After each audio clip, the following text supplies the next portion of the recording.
Hello, happy Sunday.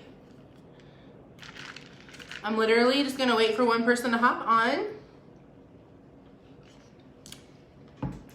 Super excited about this topic. I get a lot of people ask me how I balance everything. How do you balance being a mom, running a business, homeschooling your kid, working in ministry, running a kids ministry, like just how do you balance? And the truth is you don't. Hey Cheryl, hey Nicole, Millie, sorry guys, I have really bad eyesight and the phone is like far away from me. When you're hopping on, doesn't matter if you're watching the replay or the live, please drop me down wherever you're watching from. And then if you would like to share, we are doing our June giveaways again, so you're welcome to share this video for extra entries. Hey Cliff, hey Yvonne. Okay, so we're gonna get started. The truth is you do not balance everything. You just make sure that you're centered. And that's kind of what we're gonna talk about. I have a short video on balance versus centered, so I'm not going to really go into detail with that. But if you are struggling to get everything done, if you're someone like me and you are a perfectionist and you just feel like you are never good enough for the goals that you set, this is the video that's for you. So if you know someone like this, share this with them. I think this will help a lot. I have family in Colorado. Where in Colorado are you located? I have a brother that lives in Colorado City, and I think one of my other brothers is about to move to Colorado City. So as we go through this, if you guys have questions, absolutely ask. I will try to answer the best that I can in the chat. But this is just simply titled the 11 Steps to Sanity. I heard this on a homeschool convention that I was tuning into, and I kind of took and it inspired me to tweak my own list for moms in general, but honestly it's for people. So if you're a college student on here, like don't write me off. This is definitely for you also. The first step is seek God. And I love this because every step starts with S. So the teacher / nerd in me like goes crazy for those kind of lists. So the first step is seek God. Ideally, you do this first thing in the morning. Me personally, I strive to get up before my kid gets up, or at the very least, she has her own quiet time while I have mine. And I spend 60 minutes just praying and meditating and really reflecting. But ideally, okay, how many of you guys, you have very good intentions of getting up in the morning, doing your devotions, and then you oversleep? If that has ever happened to you, again, I don't care if you're watching the replay, I just want to see if that has ever happened to you, drop me down a 1 in the comments. You've intended to get up early in the morning, do your devotions, you have a certain amount of time set aside, and then you hit the snooze button, or you don't hear your alarm at all. Drop me a 1 in the comments. So I heard this said when I was in college. I went to seminary, and when I was in college, the pastor said something to the effect, I'm sure I'm not going to say this 100%, but he said, if you only had 15 minutes today to call your parents and talk to them, would they rather you not call them because you didn't have very long, or would they rather you call and have a super short conversation with them? And the answer that all of us said were, yeah, well, they'd rather us check in. And me as a mom, when my kid gets older, I would rather her call and check in, even if she does not have very long, than not do it at all because she kind of misscheduled her time a little bit and doesn't have enough time to talk to me. And he said that's exactly how God is with us. He would rather us talk to him for a short period of time than completely forego it because we didn't have the right amount of time or the right setting. What I like to do, if I'm being totally honest, I like to sit in my office. I have my book open and I can journal and meditate and everything. Usually it is still dark outside or the sun is just coming up, depending on what time of year. So my windows are open. I can see outside. I can hear the birds. It's just very calm, very peaceful. You know how I did my devotions today? Well, I was cooking in the kitchen because I didn't get up this morning. I didn't get to spend my 60 minutes of quiet time with God that I absolutely love doing. But I would rather do it in a way that maybe isn't the most convenient, or maybe in a way that is looked on as being not, I don't know the word I'm looking for. not professional, not normal, I don't know. But my husband's asleep taking a nap. He works third shift, so Sunday afternoons he sleeps in between churches. Like we have church in the morning, church at night. My daughter is asleep, so it's quiet. I'm cooking, and that was a perfect time for me to be able to kind of just pray and talk to God and reflect a little bit. It's not ideal. It's not what I wanted to do, but it's better than not seeking God at all. And something else that I do just to make sure that God's always in the forefront. And if you're not religious, again, don't tune me out for this. The whole thing is not religion. The very first step is, and it's very important to me. I think it's very important. However, I do respect everyone's opinions and beliefs and everything, so that might not be for you. I believe that if I put God first in my day, then he is going to come through in my business, in my homeschooling, in my family, and every other area of my life. So I believe that he first things first. Something else that I do is I do have a sermon going. I listen to at least one sermon a day. I like listening to my church, which is Life Point Baptist Church. It's on Facebook and on YouTube. I like listening to Stephen Furtick, the Elevation Church. I like listening to Pastor Todd. I don't even know his last name, but Transformation Church. And I like listening, I can't think of his name at all, but Hope City. So those are the four main ones I listen to. Every day I listen to a sermon. And that could be when I'm working, when I'm cooking, when I'm cleaning. I've just got my earbuds in and I'm listening to a sermon. So number one is seek God. Number two is self-development. I put this right up there with my devotions. Self-development is key. You can be an awesome Christian, have an awesome walk with God, and have a super crappy mindset, and you're not doing anything for Jesus because nobody wants to be around you. Okay, I am real, I am raw. If you don't agree with me, that's totally fine, but that's my opinion. So self-development is huge. I personally do affirmations every single day. I do journaling, and I do that as part of my Miracle Morning, that 60-minute time with God. It's all included in there. So seeking God, self-development, serving others.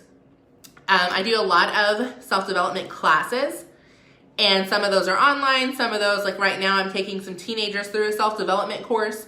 And your personal bank account is a huge, huge, huge part of your life.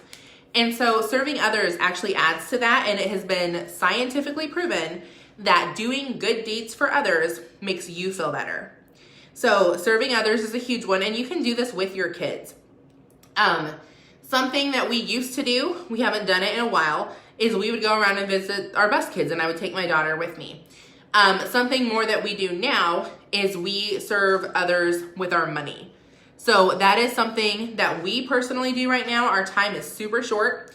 We just are juggling a lot of different plates. So we have our pocketbook in lots of different places where we are putting it to service for others. And so a way that I have my kid help with that is she likes to make cards, and we send them out to people in the area that are sick. Sometimes it's somebody that I see on Facebook, and I'll just shoot them a message like, hey, do you mind if I get your address? I saw that you are struggling with XYZ, like my daughter would love to make you a card. So simple, but it's something that she likes to do, and it's something that we can sit down and do together. Another way of serving others is obviously praying for them. You'll see a lot on my Facebook that I update my prayer list by my Facebook page. Just a little side note, a little tangent. I hear so many preachers like rant and rave about how Facebook is bad and it's destroying families, but no one ever talks about the good that you can do on Facebook. No one ever talks about the people you can reach for Jesus by having a big network. And I'm not saying this is for everybody. I'm saying if you happen to tune in, I know a lot of you guys tune in and you're bloggers, and you have a really big network, why not use it for God? Why not pray for people in your network? Why not let people know that you're praying for them? Every, I would say 6 to 8 weeks, I just update my Facebook prayer list, and I'll say, I'm updating my prayer list. Drop your prayer request below. And I go through and I'll pray for 3, 4, 5, 6, 7 of those people every day until the whole list is gone. Because it gives me new people to pray for and to get to know and to really just have a heart and just a heart for those people. So seek God, self-development, serve others. Number 4 is stay focused. This is a hard one for me. And I'm going to specifically say this one within the homeschool community is stay focused on why did you start homeschooling in the beginning? When you start getting overwhelmed, when things are not going your way, why did you start homeschooling? If you're in this business, I know a lot of my teammates are watching this. Why did you start this business in the first place? I'm going to be totally honest with you guys. I started homeschooling for the simple fact that my daughter was ready to start preschool, but she was not old enough. Her birthday fell like a week late. We could have argued and pushed her into the school because we know friends that did the same thing. But we felt like that was kind of God's way of showing us, not this year. Like, it's not something that you should be arguing about getting her in. Maybe you should work with her a little bit at home. So we did, fell in love with it. And I found that she does so good with that one-on-one. And I think that's most kids, if you really want to like sit down and think about it. But she does so good with one-on-one. So when I get frustrated, because the big thing that I loved is I could go as fast or as slow as she needed. When I get frustrated because she's not getting phonics fast enough, because she is not getting phonics very fast, there are times when I am like, oh my gosh, kid, like, I just don't even know. But when we sit down and do math, she's flying through. We just started doing subtraction. Guys, she's 4. She can count. She's learning multiples of 10, multiples of 5. Our book didn't cover that. I guess we're going to do that on our own. But she already knows how to add pretty much like a pro. She's getting ready to learn how to subtract. So she's very much ahead in math, not so much in reading. And so when I have to sit and focus, like, okay, I decided to stay with homeschooling because I know that she can thrive and she can work on her own speed. So why am I going to get mad that her own speed is not as fast as I want it to be? Same way with this business, guys. Why did you start? For most of us, if you guys don't know, literally my entire job is teaching men and women, but mainly my focus is women, how to turn their social medias into a full-time income, like a full-time stream of income by advertising on social media. So when you started this, most of us, myself included, started for just a few $100s a month. Now, there are times, I'm very raw and honest with you guys.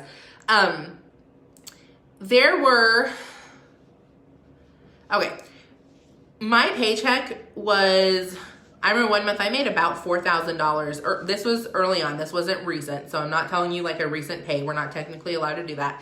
But there was one month where I made like about $4,000 in bonuses and everything, not just like the weekly or not just the monthly commission. And then the next month it dropped back down to a little bit lower than that. And I remember getting really irritated. And you know what? God was like, you didn't start for $4,000 a month. So be grateful for what you started for is consistently coming in every month. And now, as I am pushing, and I know a lot of you guys are pushing for this or more, I'm pushing for $10,000 a month right now, guys. And there are times when I get so frustrated because that number just seems to like be out of grasp just by a little bit. Like it just is not happening. And God speaks to me and he's like, obviously not audible. Don't think I'm like weird and Jesus is like talking to me in my brain or something. But like, he speaks to me and he's like, why did you start this?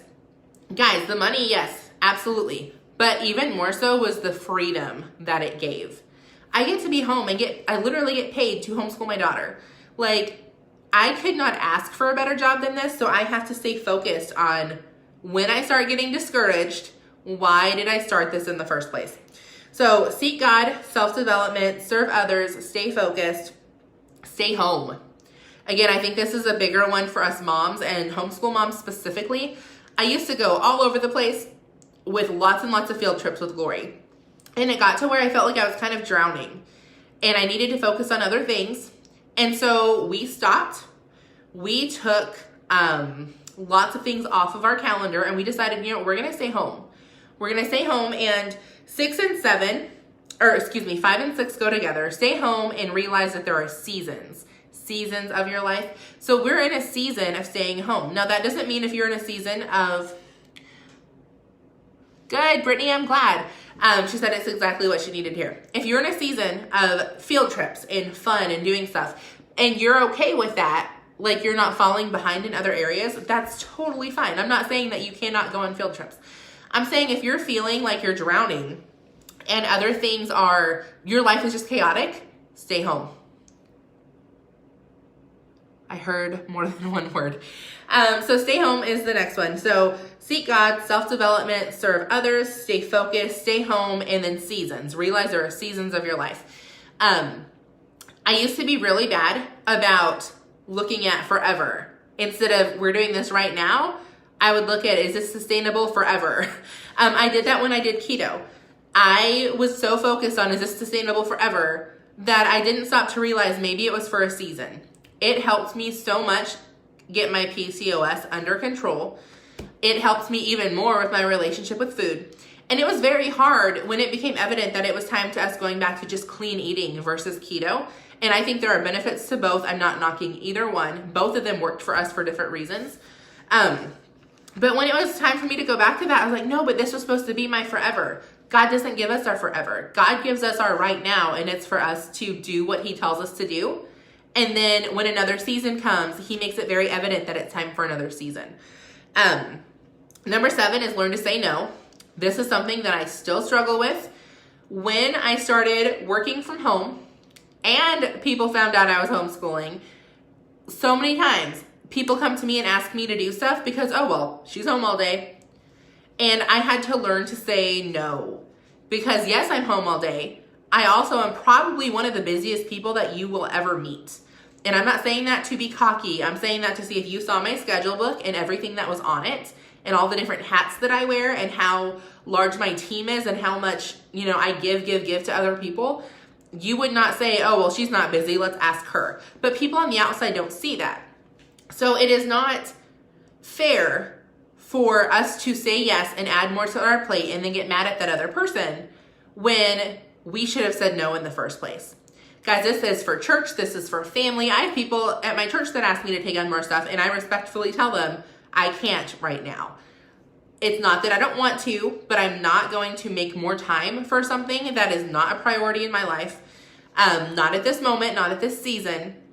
It's okay to say no. Number 8 is start laughing at least once a week. More often than that, more than that. Schedule in something that is just fun. Fun for you. If that means going, we're moms, so I get it. Like our kids are with us most of the time. If that means going out with another mom friend that has a kid that's around your age and just watching them play and laughing and having fun, that's totally fine. Aw, thank you. She said I'm gorgeous on Sunday, but I'm beautiful all the time. You don't have to play. On Sundays are like the only days I actually get dressed up. Sunday and Wednesday, I guess. And the rest of the times, my hair probably isn't even clean. So, and I have no makeup on. So it's okay. I just don't care. Like I said, I'm very real and transparent with you guys. And part of that means coming on when I have a dirty, messy bun in and no makeup on and, looking like something out of one of the It movies crawling out of the gutters. So it's okay. It does not bother me whatsoever. It used to. That's where personal development comes in, or self-development, as we're saying in our list. You'd be surprised the things that you will allow yourself to do and the ways that you can influence people when you don't take yourself so serious and you have the self-confidence that you need to be able to show people the real you.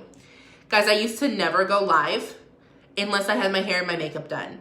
That means there were times I needed to go live and I felt like God was wanting me to share something that I wouldn't because I didn't think I looked good enough. So I robbed somebody of a blessing because of my own low self-confidence, and that's not right. Hey girl, hey. Makeup is work. Girl, trust me, makeup is work. This is like a 3-minute makeup look this morning. So start laughing.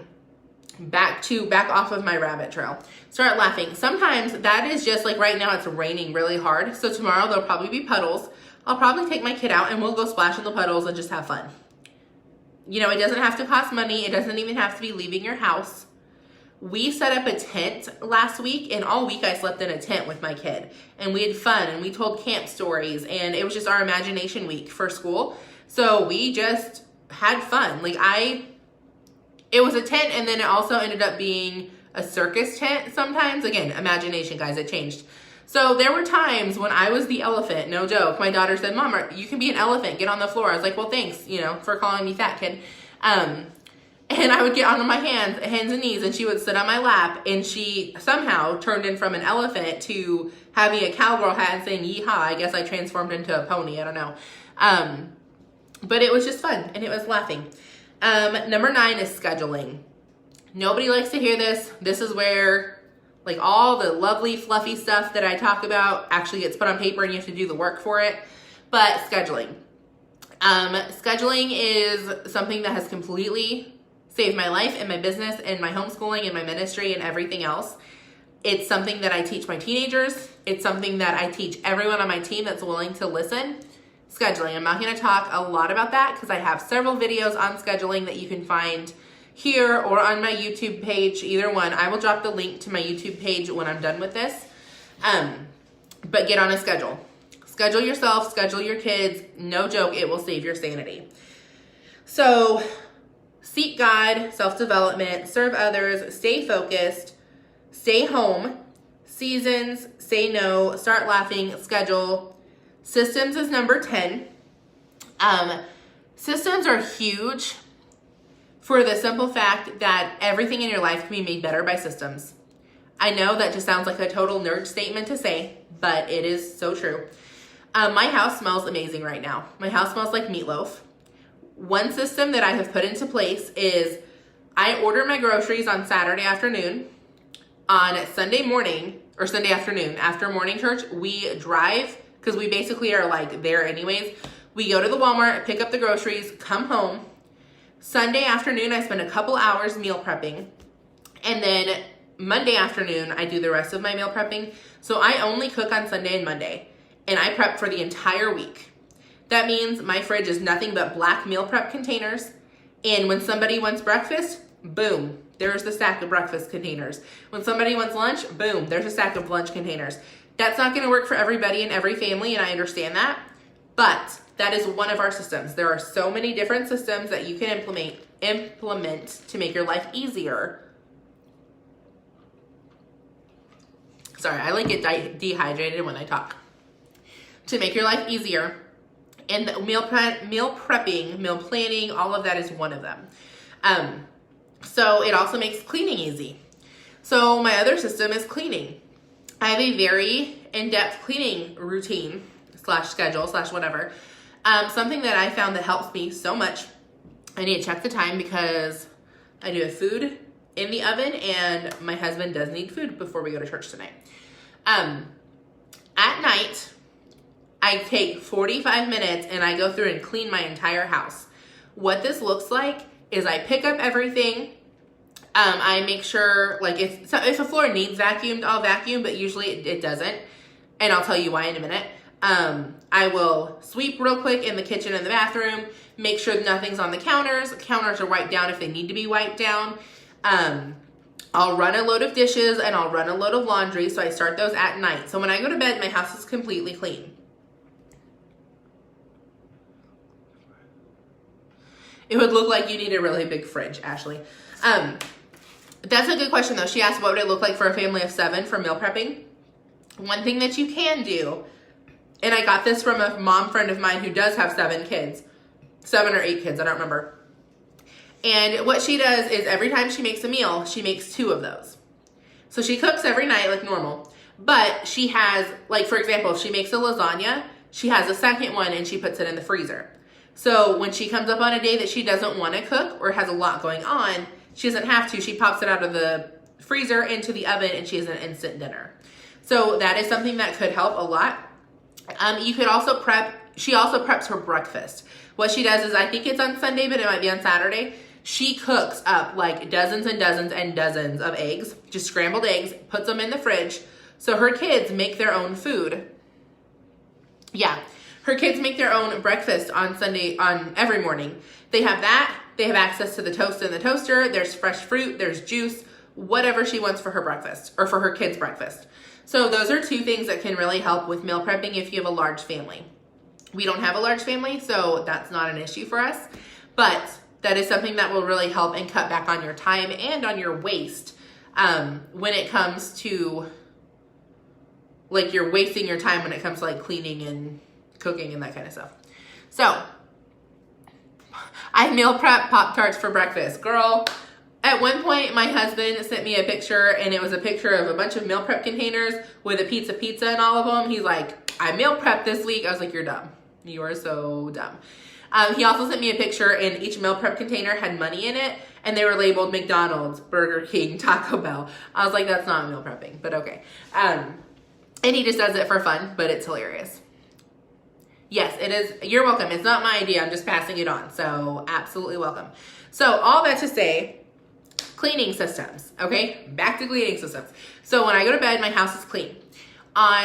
When I wake up, first thing I do, no offense or buts, is I take a shower. The reason being, and I've said this before, it's a lot easier to go to bed if I get up and do a few things and I'm still in my pajamas than it is if I'm like clean and ready for the day, right? It's harder to justify going back to bed. So I try to get up at 5 o'clock every morning. It does not always happen, but that is my strive. I strive to be in bed by 10, up by 5. Now, that's actually one of my last point that I'm going to tell you is sleep, and I'm going to tell you how I do that. So when I get up, I take a shower, then I do my miracle morning. I don't usually have coffee because I don't need coffee at that point, but I'll usually sit down with a tall glass of water. I've got my favorite candle sitting in front of me just because I'm a visual person. I've got my book, got my window open. I do 60 minutes of personal development and meditation and reflection and prayer and all that good stuff. As soon as I'm done with that, I write out my schedule for the day. I have mock schedules, so I have Monday through Sunday written out of what I should do every 30 to 45 minutes on each of those days and like what my to-do list is on a regular basis on those days. But things come up, so I don't like scheduling that far in advance, like pen on paper. So what I do is for example, today's Sunday. So I look at my blank piece of paper, I look at my mock Sunday schedule, and then I look at my monthly to-do list. I combine them all into a schedule that works for me for today, and I write out my schedule. Now again, Sundays are a little different, but this is like a normal day. So shower, miracle morning routine, write out my schedule, and then immediately I get up and I go quick clean my house. Again, I give myself 30 minutes for the morning round. That takes care of unloading the dishwasher, so that way all throughout the day I can add dirty stuff to the empty dishwasher and run it at night. That also is flipping the wet clothes into the dryer clothes into the basket. And so we don't do laundry every day. If you're a big family, you'll need to, but usually we do laundry every 2 to 3 days. So when my husband comes home from work, he knows, take the pants off, go straight into the washing machine, not into a basket, not onto the floor, straight into the washer. My daughter knows, you get out of the bathtub, you take your dirty towel, straight into the washer. So then it's ready for me to start that night. So I do a quick clean on my house while my daughter is taking her bath. She takes them in the morning. It helps her, again, wake up and be ready for the day. And then once we're done with that, house is clean. Food's already ready because we did that a couple days ago. It's ready to sit down and we do school. So I'm not going to tell you my whole schedule, but systems are awesome. And then I have every day, like different rooms in my house to clean. So my house gets deep cleaned every single week, but I only do it a room at a time. So rarely, unless I get really behind, and it happens, guys, rarely do I have to spend an entire day cleaning my house, but my house just stays clean. And teaching your kids how to clean is a huge part of that. So last thing is sleep. So 1 through 10 is seek God, self-development, serve others, stay focused, stay home, seasons, say no, start laughing, schedule, systems. Last one is sleep. I cannot tell you how many times it's time to go to bed. It's the set time that I told myself I was going to bed, and there are things that I still need done. And I have to tell myself, you know what, Tanya? You're not superwoman. You're not super mom. You are not God. You are not going to do everything that you need to do every single day. Go to sleep. Because sleep is so good for our bodies. And I've been through this cycle, guys. My team knows this. A lot of them are on here. A lot of them they know the times when I used to stay up till 3, 4, 5 o'clock in the morning getting everything done, go on 2 or 3 hours of sleep, and eventually you burn out. So go to sleep. Sleep will just rejuvenate you, and there's always tomorrow. If you are so tired anyways, and you're like, you know how you get when you get tired, you're kind of brain foggy, right? I suck at sleep. I suck at sleep too. What's in the cup? This actually isn't Starbucks. It is like a healthy Gatorade. It's one of the products that I'm reviewing this week. So it's really good. I agreed to review it because I thought my daughter would like it. She's not very good at drinking water.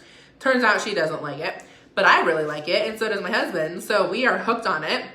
It's called Hydrate.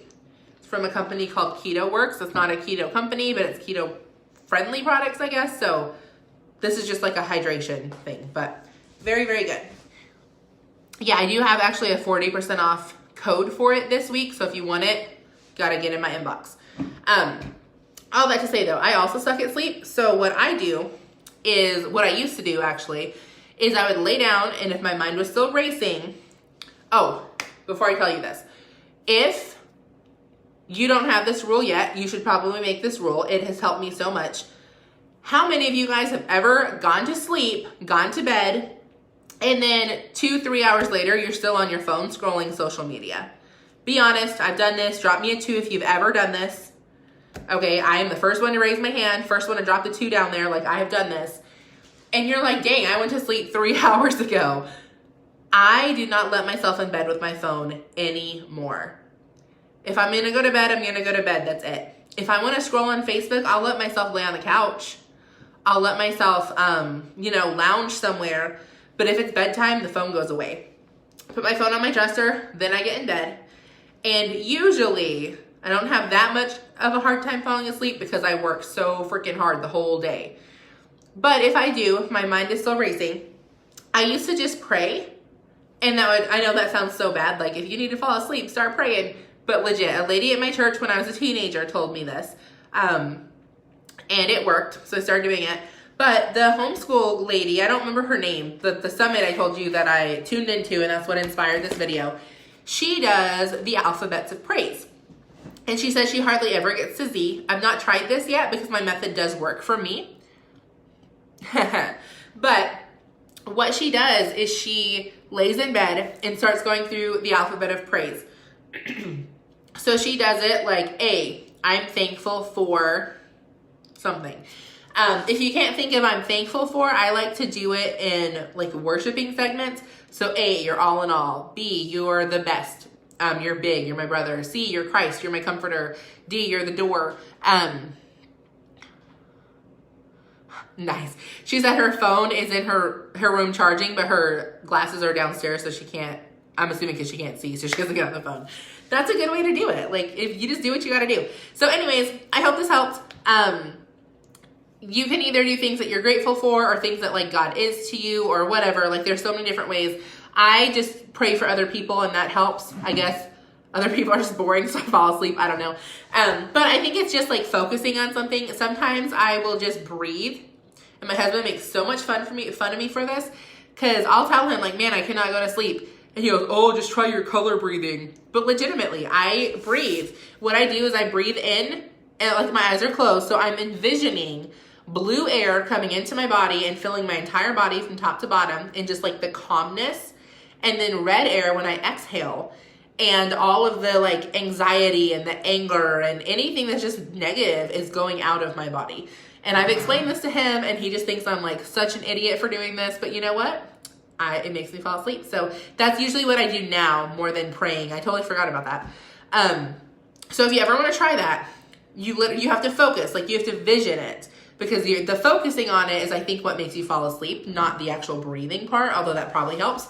But anyways, thank you guys for hopping on. Thank you for all the shares. Thank you for all the comments. Have an awesome rest of your Sunday. I need to go finish my meatloaf, and I'm just like, I'm so excited now. Like, I'm pumped and ready to go, and I need to not have this much energy because I need to go back to church and like get in the word and stuff, not be bouncing off the walls, but we will see. All right, have an awesome day, guys.